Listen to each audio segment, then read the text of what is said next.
Soundwave is a supremely interesting case in the Transformers franchise, in that despite how beloved and echo the character designs from the 1984 toy line and cartoon have been throughout the decades, he's one of the only characters who doesn't seem to have much of a consistent transformation philosophy. Like Optimus Prime's usually a truck, Grimlock's a T-Rex, Starscream's a jet. However, Soundbob Wavepants here has been through many phases in his career.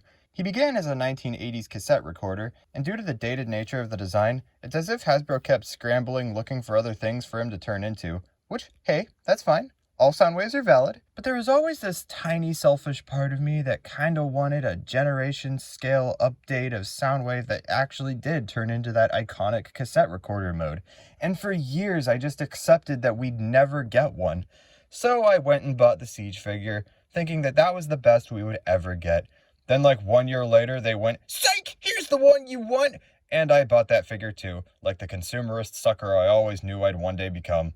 But you know what? I can't regret getting this, because I am powerless to the allure of Soundwave's physical presence. As far as transformation designs go, I don't think it gets much more iconic than Soundwave, and this right here is just the Soundwave toy I've always wanted.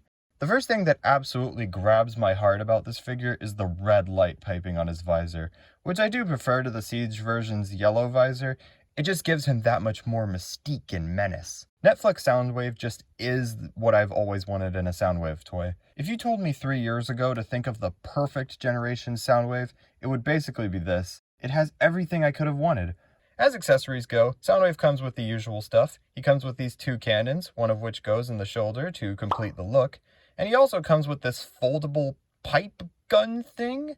I don't recall Soundwave ever using anything like this. However, many others and myself have noticed that the top part of this looks suspiciously like G1 Megatron's gun barrel, which just so happens to go in place perfectly on Siege Megatron. It wouldn't surprise me at all if Hasbro intentionally slipped in an accessory for Megatron in a Soundwave box. You know those two would be all for it. For those of you who haven't noticed, the sculpting is superb. It actually makes my eyes kind of weak at the knees. I happen to know that there are people out there who are romantically attracted to Soundwave. I'm not into robots, but looking at something as great as this, can you blame them? It emulates the cartoon version flawlessly while still bringing on fantastic sculpted detail. They really went above and beyond. This figure includes 12 weapon ports throughout his body, 14 if you count the hands. All the better for turning this mild-mannered square man into an instrument of destruction. Also, because the lower arms are the same exact mold as the Siege version, it retains the flip-out landing gear to that figure's alt mode, but it can be used to serve as arm lasers, like all those times Soundwave used arm lasers. I'm not the person who would consider one figure better than the other strictly due to G1 accuracy, but I will say I do prefer the Netflix figure to the Siege one, in that it actually transforms into something. What is this, a space brick? I mean, don't get me wrong, the Siege one is a good figure, and I do have Sound Blaster on pre-order, but I can't help it, this one is better. Dare I say, superior? Transformation isn't that far off from the original G1 toy, which I guess is to be expected. How many unique ways can you think of to turn a humanoid robot into what is essentially a rectangle? In his alt mode, definitely looks like a cassette recorder.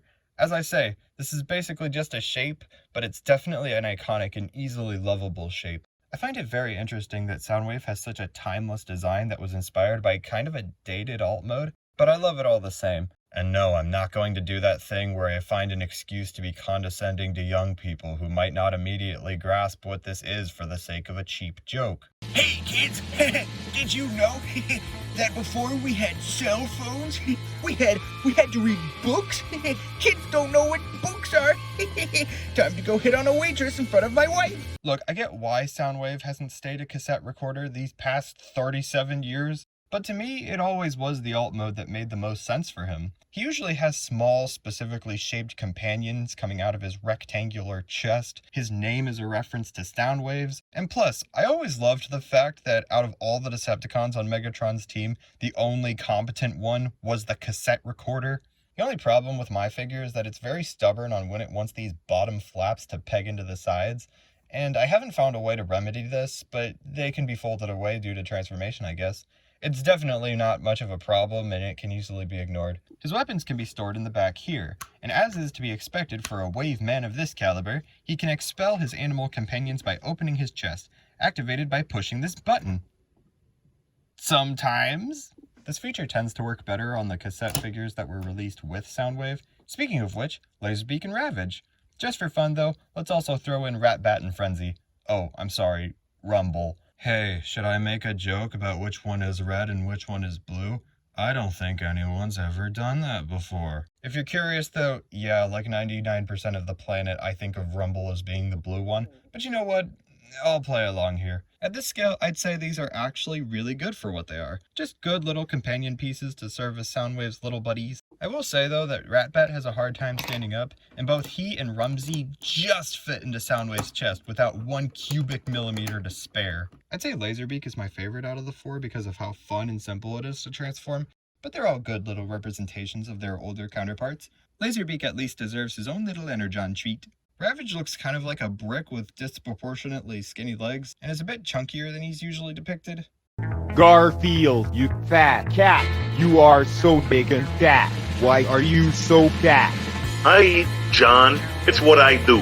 But I can forgive the inaccuracy considering the price point. I actually love that they managed to sculpt in his hip rockets. I just endlessly appreciate that they even bothered to give him that. Did you know that some people think Ravage is a dog? It's amazing how wrong some people can be. Additionally, Laserbeak is supposed to, in theory, clip onto Soundwave's arms, but I find this to be super difficult. I usually just rest him on and pray to God that he doesn't fall. As a squad though, they all look magnificent. They all have this absolute retro aura to them. This is timeless stuff, and I feel like it'll be seen as the definitive Soundwave for a really long time. Overall, do I even really need to say it? Yes, I adore this figure. As far as a mainline representation of G1 Soundwave, I can't see it getting any better. Unfortunately, this lad has become quite difficult to maintain because of the inexplicable decision to make him a Walmart exclusive, at least in the US, but it really is a beautiful toy, and I'm so happy I managed to get it. Alright, now everyone start placing their bets on where Blaster will be exclusive to.